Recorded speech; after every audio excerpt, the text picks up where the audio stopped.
만약 자전거 한 대의 가치가 오늘날 아파트 한 채 값과 맞먹는 수준이었다면 그런 귀한 자전거를 훔친 도둑은 과연 어떤 존재로 비쳤을까요?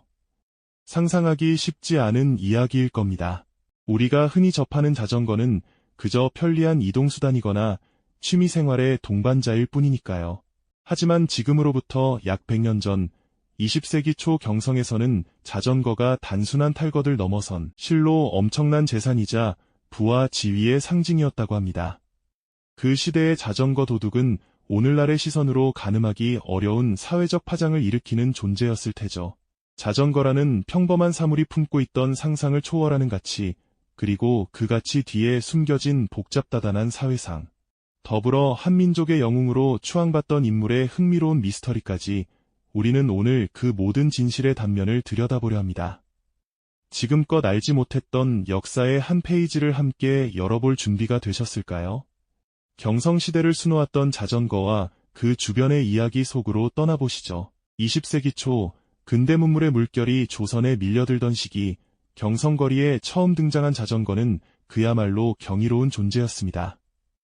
당시 신문물을 접할 기회가 많지 않았던 일반 서민들에게 자전거는 마치 미래에서 온 물건처럼 신기하고 놀라웠을 겁니다. 철로 만들어진 두 바퀴가 사람의 힘으로 움직이며 쏜살같이 나아가는 모습은 마치 마법처럼 보였을지도 모르죠.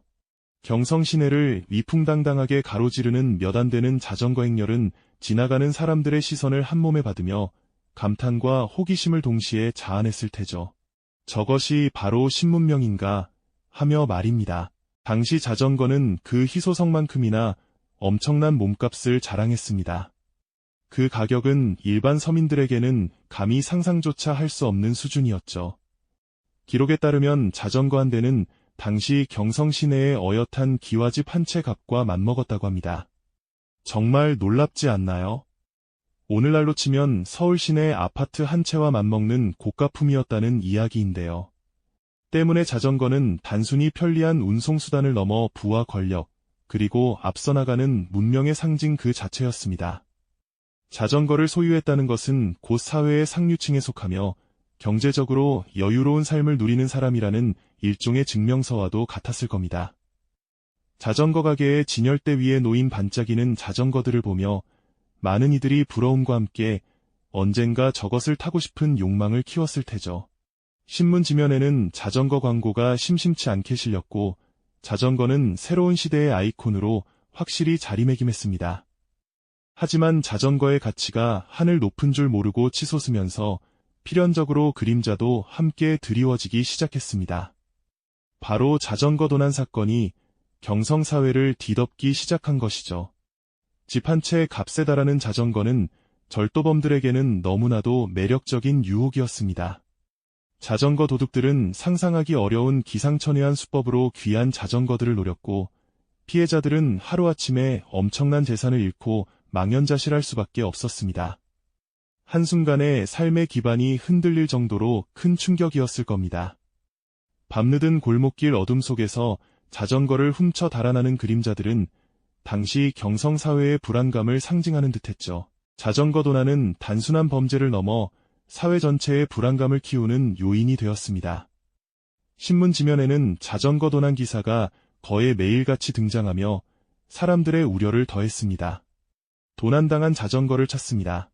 자전거 절도범 검거 같은 기사들은 당시 얼마나 많은 사람이 자전거 도난으로 고통받았는지를 여실히 보여줍니다.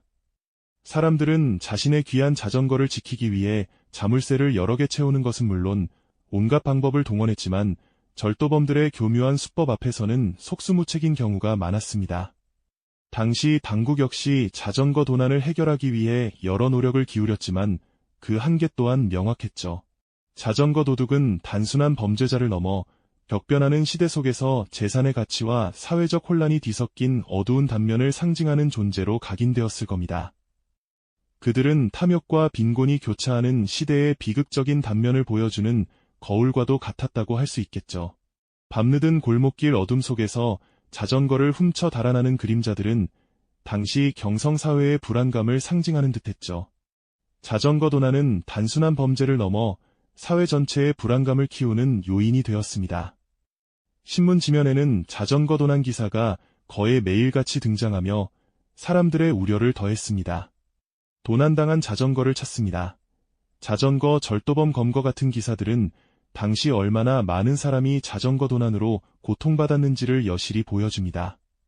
사람들은 자신의 귀한 자전거를 지키기 위해 자물쇠를 여러 개 채우는 것은 물론 온갖 방법을 동원했지만 절도범들의 교묘한 수법 앞에서는 속수무책인 경우가 많았습니다. 당시 당국 역시 자전거 도난을 해결하기 위해 여러 노력을 기울였지만 그 한계 또한 명확했죠. 자전거 도둑은 단순한 범죄자를 넘어 격변하는 시대 속에서 재산의 가치와 사회적 혼란이 뒤섞인 어두운 단면을 상징하는 존재로 각인되었을 겁니다. 그들은 탐욕과 빈곤이 교차하는 시대의 비극적인 단면을 보여주는 거울과도 같았다고 할 수 있겠죠. 그렇게 격변의 시대에 자전거 도둑이라는 그림자가 드리워져 사람들의 마음을 짓누르던 때 우리 민족에게는 한 줄기 희망의 빛이 절실했습니다. 암울했던 일제강점기, 민족적 자긍심이 바닥을 치던 그 시기에 뜻밖에도 자전거 위에서 우리 모두의 영웅이 탄생할 줄 누가 상상이나 했을까요? 바로 그가 전설적인 자전거 선수 엄복동입니다. 그의 등장은 단순한 스포츠 스타의 출연이 아니었습니다. 일제의 억압 속에서 조선인들은 자신들의 존재감을 잃어가고 있었고 패배감과 좌절감에 젖어 있었죠. 그런 민족에게 엄복동 선수는 어둠 속에서 피어난 한 떨기 희망의 불꽃과도 같았습니다. 그는 자전거 경주에서 일본 선수들을 압도적인 실력으로 제치고 우승컵을 거머쥐며 식민지 조선인들의 가슴에 꺼져가던 불씨를 다시 지폈습니다. 경주장의 열기는 뜨거웠죠. 수많은 조선인이 경성 한복판에 모여 숨죽이며 경기를 지켜봤습니다. 결승선을 향해 마지막 스퍼트를 올리는 엄복동 선수의 모습은 단순한 스포츠 경기를 넘어 민족의 염원을 짊어진 투사의 그것과 같았습니다. 그가 일본 선수들을 따돌리고 가장 먼저 결승선을 통과하는 순간 경기장은 마치 폭발할 듯한 환호성으로 가득 찼습니다. 관중들은 너나 할 것 없이 자리에서 일어나 환호했고 서로 부둥켜 안으며 감격의 눈물을 흘렸습니다. 그의 승리는 스포츠를 넘어선 승리였습니다.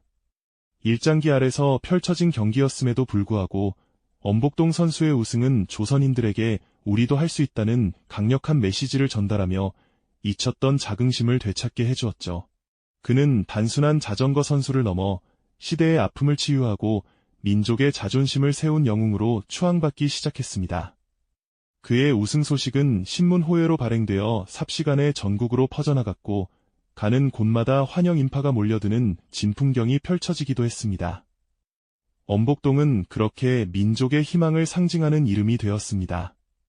하지만 영웅의 삶에도 그림자는 드리워져 있기 마련이죠. 엄복동 선수를 향한 열광적인 환호 뒤에는 복합적인 진실들이 숨어 있었습니다. 그의 압도적인 실력에 대해서는 당대에도 그리고 후대 연구자들 사이에서도 논란이 일기도 했습니다.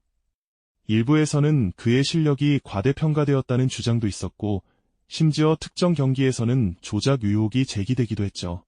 물론 당시 조선인들의 염원이 투영된 결과일 수도 있습니다만 모든 영웅 신화가 그렇듯 그의 이야기도 단순하지만은 않았습니다. 무엇보다 사람들의 귀를 의심하게 만드는 건 그의 사생활에 대한 기록들입니다. 민족 영웅으로 추앙받던 그에게 자전거 도난 사건에 연루되었다는 기록이 발견되면서 많은 이들이 충격에 빠지기도 했죠. 물론 그 기록들이 널리 알려지기까지는 오랜 시간이 걸렸습니다만 영웅의 빛나는 모습 뒤에 가려진 인간적인 면모는 우리에게 깊은 생각할 거리를 던져줍니다. 시대적 요구와 언론의 역할 또한 엄복동 신화 형성에 큰 영향을 미쳤을 겁니다. 일제강점기라는 특수한 상황 속에서 언론은 민족의 영웅을 갈망하는 대중의 심리를 자극하며 엄복동을 거대한 신화로 만들어냈죠. 하지만 그 신화는 식민지 조선의 복잡한 현실과 맞물려 한 인물이 어떻게 영웅이 되고 또 어떻게 재평가되는지를 보여주는 흥미로운 사례가 되었습니다. 그의 자전거 가게를 둘러싼 이야기나 당시 신문에 실린 상반된 평가들은 엄복동이라는 인물이 얼마나 다층적인 존재였는지를 말해줍니다. 우리가 알고 있던 엄복동은 과연 누구였을까요? 그는 희망의 상징이었을까요? 아니면 시대가 만들어낸 허상이었을까요? 이 질문은 우리에게 영웅의 진실이란 무엇인지 다시금 되묻게 합니다. 이 질문은 우리에게 영웅의 진실이란 무엇인지 다시금 되묻게 합니다. 하지만 엄복동을 둘러싼 이야기는 단순한 선과 악의 이분법으로 나눌 수 없는 복잡한 진실의 층위를 품고 있죠. 그의 빛나는 승리 뒤에는 어두운 그림자처럼 따라붙는 충격적인 의혹들이 존재했습니다. 과연 그 그림자의 정체는 무엇이었을까요?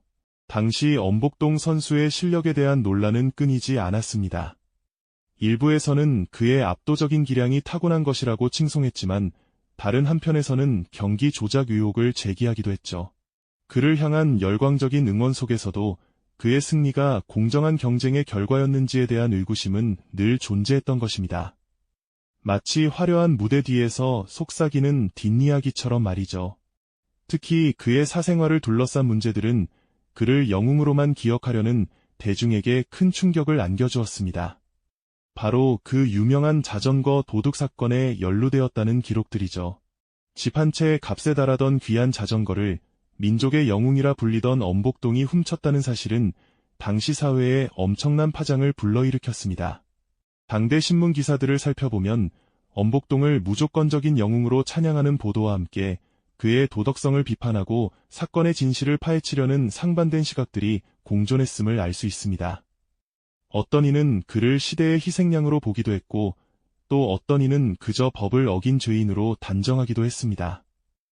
훗날 역사가들과 연구자들은 이러한 기록들을 바탕으로 엄복동이라는 인물을 여러 각도에서 재해석하고 있습니다.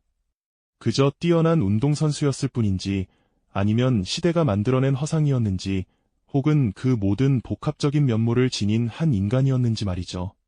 암울했던 식민지 조선에서 사람들은 절망 속에서도 한 줄기 빛을 갈망했습니다. 일본 선수들을 시원하게 제치고 결승선을 통과하는 엄복동의 모습은 단순히 한 경기의 승리를 넘어 민족적 자긍심을 되찾는 상징적인 순간이었죠. 언론은 이러한 대중의 열망을 누구보다 잘 알았고 그의 승리를 대서특필하며 영웅 신화를 더욱 공고히 했습니다. 하지만 그 신화의 이면에는 시대가 요구하는 영웅의 이미지에 한 개인이 얼마나 복잡하게 얽히고 설킬 수밖에 없었는지에 대한 깊은 성찰이 담겨 있습니다. 엄복동은 그렇게 빛과 그림자를 동시에 가진 채 우리 역사 속에 살아 숨쉬는 인물이 된 것이죠. 결국 엄복동이라는 인물은 단순한 자전거 선수를 넘어 당시 시대의 희망과 좌절, 그리고 진실과 허구가 뒤섞인 복합적인 상징으로 우리에게 다시금 다가옵니다. 그의 빛나는 영광 뒤에 가려졌던 인간적인 고뇌와 사회적 그림자를 동시에 마주할 때 우리는 비로소 우리가 알고 있던 영웅은 과연 누구였을까라는 근원적인 질문과 마주하게 됩니다. 환호와 의구심이 교차하는 이 지점에서 한 인물에게 투영된 시대의 욕망과 그로 인해 가려졌던 복잡한 진실을 깨달으며 우리는 혼란스러움과 동시에 깊은 통찰을 얻게 됩니다. 엄복동과 경성의 자전거 도둑 이야기는 단순히 과거의 에피소드에 머무르지 않습니다. 오늘날 우리가 미디어를 통해 접하는 수많은 영웅 신화의 탄생과 재해석, 그리고 사회적 가치 변화가 한 시대를 어떻게 규정하는지를 보여주는 중요한 거울이 되어주죠. 우리가 열광하는 대상의 이면에 숨겨진 진실을 탐구하는 태도가 왜 그토록 중요한지 엄복동의 이야기는 묵직한 질문을 던집니다. 경성의 자전거 도둑은 과연 어떤 사람이었을까요? 그리고 엄복동은 정말 우리가 기억하는 그 빛나는 영웅이었을까요? 아마도 이 질문에 대한 깊은 성찰은 오늘을 사는 우리가 어떤 세상을 꿈꾸고 만들어갈지에 대한 답과 맞닿아 있을지도 모릅니다.